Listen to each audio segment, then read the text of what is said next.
T was New Year's Eve, and the streets above were alive with jubilation, a cacophony of horns, laughter, and shouts heralding the coming of a new year. Yet, beneath the city, in the dimly lit expanse of the subway station, a heavy silence reigned. Clara hurried through the cavernous space, her heels clicking against the tiled floor as she descended toward the platform. The air was cold and stale, filled with a faint metallic tang of machinery, and something she couldn't quite place.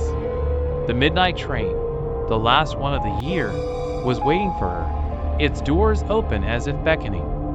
Clara hesitated for a moment, an inexplicable dread curling in her stomach. But the thought of missing it and being stranded pushed her forward, and she stepped aboard.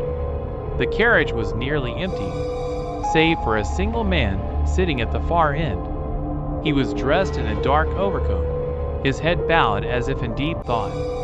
Clara took a seat near the middle, her reflection distorted in the grimy window. The train lurched forward, and the city lights outside blurred into streaks of color.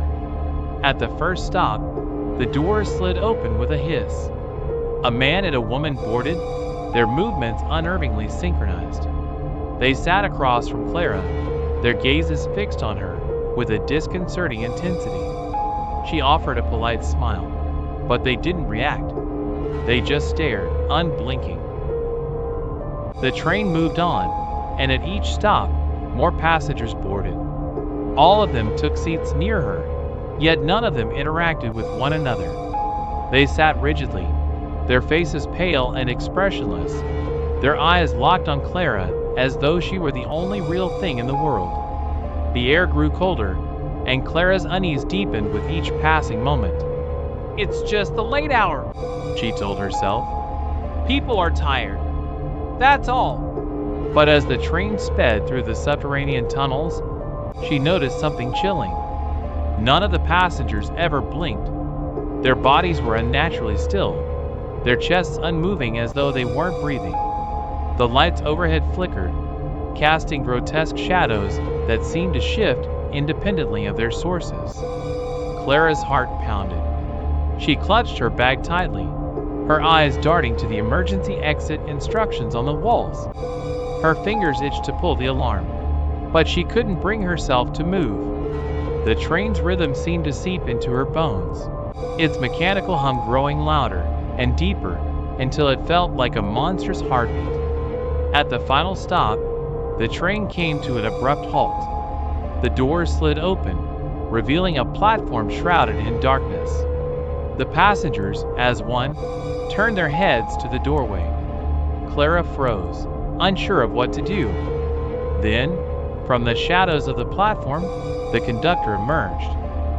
His uniform was tattered and faded, his face obscured by a cap pulled low. He approached her with slow, deliberate steps, his presence exuding a palpable wrongness. When he spoke, his voice was a whisper, barely audible over the sound of the train. "You shouldn't be here." The word sent a jolt of terror through her. Clara stumbled to her feet, her breath coming in shallow gasps. She moved to the door, but the conductor raised a hand, and the passengers, all at once, rose to their feet. Their heads tilted unnaturally, and their mouths opened in silent screams, revealing dark, endless voids where throats should have been.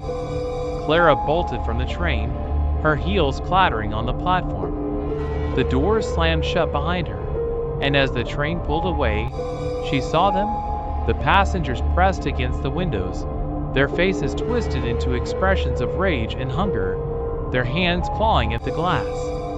She turned to find an exit, but the platform stretched endlessly in both directions. The lights flickered and died, plunging her into complete darkness. And somewhere in the void, the sound of the train echoed once more, growing louder and louder as it circled back for her. The midnight train was coming again, and this time, there would be no escape.